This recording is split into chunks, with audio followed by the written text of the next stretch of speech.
ఈరోజు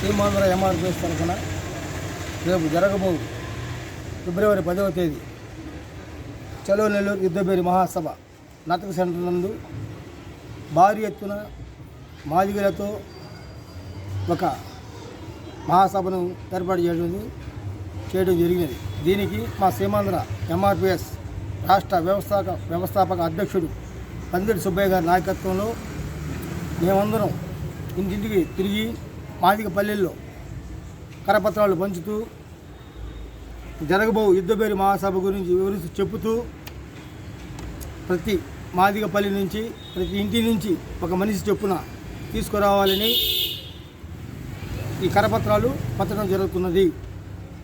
కావున మాదిగలు మొత్తం ఈ మహాసభకి ఇచ్చేసి విజయవంతం చేయాలని కోరుకుంటున్నాం. ఈరోజు ఈ ముఖ్య సమావేశం రేపు జరగబోవు ఫిబ్రవరి 10వ తారీఖున మాదిగ యుద్ధభేరి మహాసభను విజయవంతం చేయవలసిందిగా మాదిగ ప్రజలకు, మాదిగ విద్యార్థులకు, మాదిగ యువకులకు, మాదిగ ఎంప్లాయీస్ అసోసియేషన్కి మరియు అందరికీ ఎస్సీ ఉపకులాల్లో మాదిగ ఉపకులాలు అందరూ కూడా ఈ యొక్క యుద్ధభేరి మహాసభకు వేలాదిగా తరలి వచ్చి ఈ సభను విజయవంతం చేయవలసిందిగా కోరుతున్నాము. ఎందుకంటే గత కొన్నేళ్లుగా మాదిగలు ఎన్నో విధాలుగా ఎన్నో రకాలుగా అన్నీ ఉద్యోగం కానీ ఇంకొకటి కానివ్వండి కేవలం ఎస్సీ అని చెప్పి మా మాదిగ జాతిగా రావాల్సిన వాటాను కొంతమంది తీసుకుంటూ మమ్మల్ని అణిచివేయబడ్డారు.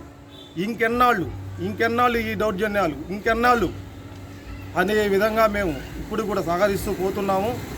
రేపు జరగబోవు ఫిబ్రవరి 10వ తారీఖున నత్తగి సెంటర్లో మా యొక్క హక్కులకై, మా యొక్క హక్కు సాధనలకై, మాకు రావాల్సిన వాటాలకై మాకు రావాల్సిన రాజకీయ వాటాల కోసం గట్టిగా పోరాడతామని సీమాంధ్ర ఎంఆర్పిఎస్ తరఫున తెలియజేస్తున్నాము.